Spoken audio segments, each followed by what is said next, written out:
গোপালপুর বার্তায় সংবাদ প্রকাশের পর মাদক রোধে যোগীর ঘোপায় যৌথ অভিযান চালিয়েছে গোপালপুর থানা পুলিশ ও প্রশাসন। ডেস্ক রিপোর্টে বিস্তারিত। গত কয়েকদিন ধরেই গোপালপুর বার্তা সহ বিভিন্ন গণমাধ্যমে ফলাও করে প্রচার হয়েছিল টাঙ্গাইলের গোপালপুরের ঝাওয়াইল ইউনিয়নের যোগীর ঘোপায় প্রকাশ্যে মাদক বাণিজ্যের সংবাদ। এ কারণে সতর্ক অবস্থান নেয় এখানকার মাদক সেবীরা।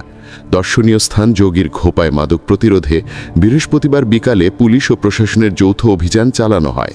গোপালপুর উপজেলা নির্বাহী অফিসার মোহাম্মদ তুহিন হোসেন, গোপালপুর সার্কেলের এএসপি ফৌজিয়া হাবিব খান, ওসি গোলাম মোক্তার, আশরাফ উদ্দিন, ঝাওয়াইল ইউনিয়ন পরিষদের চেয়ারম্যান মিজানুর রহমান, ঝাওয়াইল ইউনিয়ন বিএনপির সভাপতি ওয়াহিদুজ্জামান মিল্টন, স্থানীয় সংবাদকর্মী ও পুলিশ সদস্যরা উপস্থিত ছিলেন। সেখানে যে পুলিশ কয়েকজনকে আটক করলেও নৌকাযোগে পুলিশ ও প্রশাসন সেখানে পৌঁছানোর আগেই মাদক পানিতে ফেলে দেওয়া হয়েছে বলে ধারণা করা হয়। এই সময় 9 জনকে আটক করা হলেও মুচলেখা নিয়ে ছেড়ে দেওয়া হয়েছে এবং নৌকায় বিল পাড়ি দিয়ে যোগীর ঘোপায় যাতে কেউ আর যাতায়াত করতে না পারে সেজন্য কয়েকজন ঘাট মাঝিকে কড়া নির্দেশনা দেওয়া হয়েছে। অনাকাঙ্ক্ষিত কোনো ঘটনা যাতে আর না ঘটে সেজন্য প্রতি বৃহস্পতিবার গরিল্লা বিল পাড়ে পুলিশি পাহারা বসানো হবে জানান তারা। এদিকে যোগীর ঘোপায় মাদক বিরোধী অভিযান পরিচালনা করায় স্থানীয়রা পুলিশ ও প্রশাসনকে ধন্যবাদ জানিয়েছেন। তারা বলেন, মাদক সেবীদের অত্যাচারে আমরা ত্যক্ত বিরক্ত, ভবিষ্যতেও যেন এমন অভিযান অব্যাহত থাকে। এলাকাবাসীর অভিযোগ, সৌন্দর্যময় ও ঐতিহাসিক যোগীর ঘোপায় দীর্ঘদিন ধরেই একটি চক্র রমরমা মাদক ব্যবসা চালিয়ে আসছিল। চক্রটি প্রতি বৃহস্পতিবার এখানে মাদকের হাট বসাতো। এসব কারণে এলাকায় চুরি বেড়েছে। প্রতি বৃহস্পতিবার রবিবার এখানে এই পুলিশ সেট হয়ে থাক, যাতে কোনো নৌকা আপনার এই গোপাতে না ঢুকতে পারে, এলাকা যাতে মাদক মুক্ত হয়, আমরা এই আশাবাদী। যোগীর ঘোপায় আড্ডার কারণে আমাদের এলাকার প্রচুর ক্ষতি হইতেছে। এমন কোনো রাত্রি নাই, এমন কোনো মাস নাই যে আমাদের এলাকা থেকে গরু টরু চলে না যেতেছে। কিন্তু আমরা এখানে এই সব গাড়ি সন্ধ্যাবার থেকে যে গাড়িগুলো ঢুকে, এইসব গাড়ির কারণে আমরা রাত্রে 12টায় 1টায় এইসব গাড়ির কারণে আমরা চোরের গাড়ি চিহ্নিত করতে পারি না।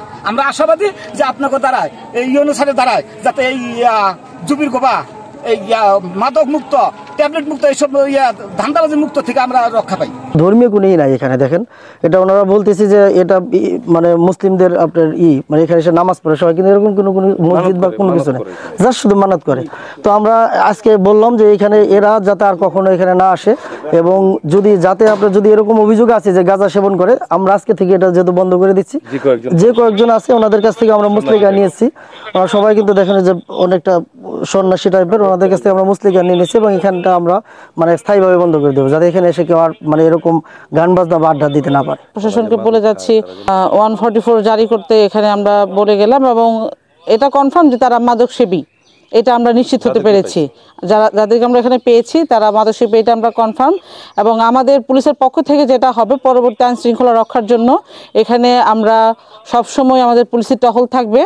যদি সন্দেহজনক কিছু বা কাউকে পাওয়া যায়, অবশ্যই তাকে আমরা আইনের আওতায় নিয়ে আসবো। আর এই ধরনের ঘটনা যেন না ঘটে সে ব্যাপারে আমরা অবশ্যই অ্যালার্ট থাকবো।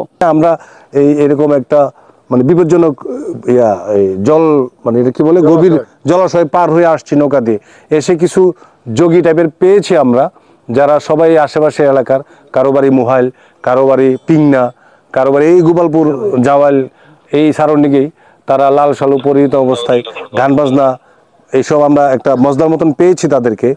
তাদেরকে সিদ্ধি বা গাঁজা খেতে দেখি নাই, হয়তো আমাদের উপস্থিতি টের পেয়ে তারা এগুলা সাইড করে ফেলেছে কোনো জায়গায় বা পানিতে ফেলে দিয়েছে।